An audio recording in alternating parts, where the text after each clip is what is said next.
Well, here we are at the last week of this semester, week number 8, and this is the overview lecture. So let me just take a few minutes and tell you where we are. We only have one thing left to read, and that is the chapter 5 in the Cowan book. I wanted to shrink the reading at the end of the course so that you could do other things like get ready for the final and the other items that are on the list for you to take care of.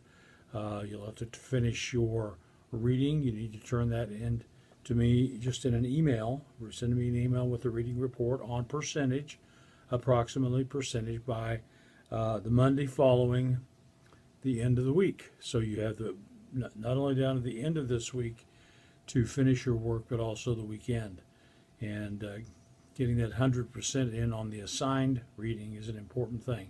There's another little assignment there for this week, and it's related to Reformed epistemology. Now, I hate to leave Reformed epistemology as the dangler at the end, but in some ways that's kind of appropriate. In spite of the title of the position, Reformed epistemology, a title that might make you think that this whole approach goes way back into the time of the Reformation, it really doesn't. Certainly the primary advocates of Reformed epistemology, the two best known people in the country today are Alvin Plantinga and Nicholas Wolterstorff.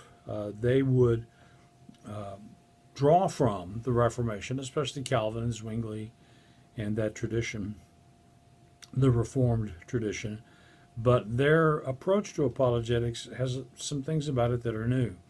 And so those are some things we'll talk about in the lecture as we look at chapter 5 of Cowan's book.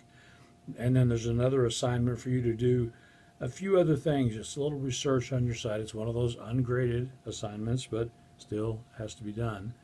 A couple of things about the final coming up. One is that the final is cumulative.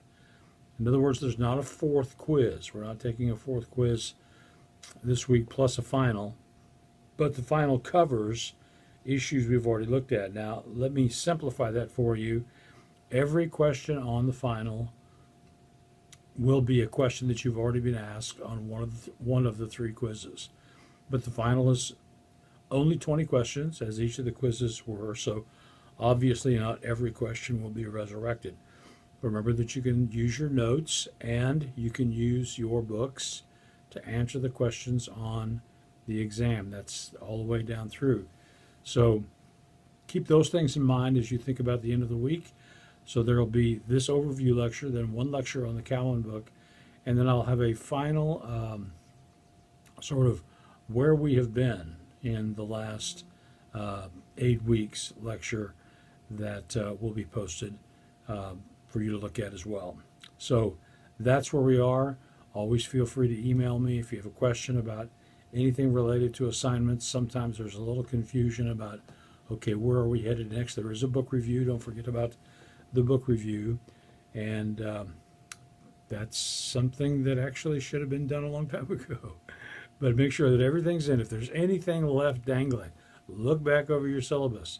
Make sure that the other assignments were done and turned in to me.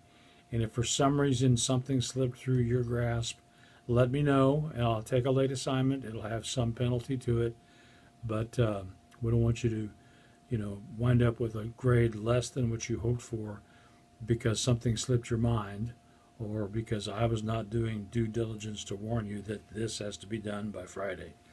So there we are, and I've had a great time going through this material. It's been a lot of reading, and some of it not difficult. The McDowell book has been refreshing and simple, and then on the other end of the spectrum we have Van Til, and then there's everything in between. So that's where we are. My dog's barking, as you can hear, and so I'll go take care of him, and we'll be back.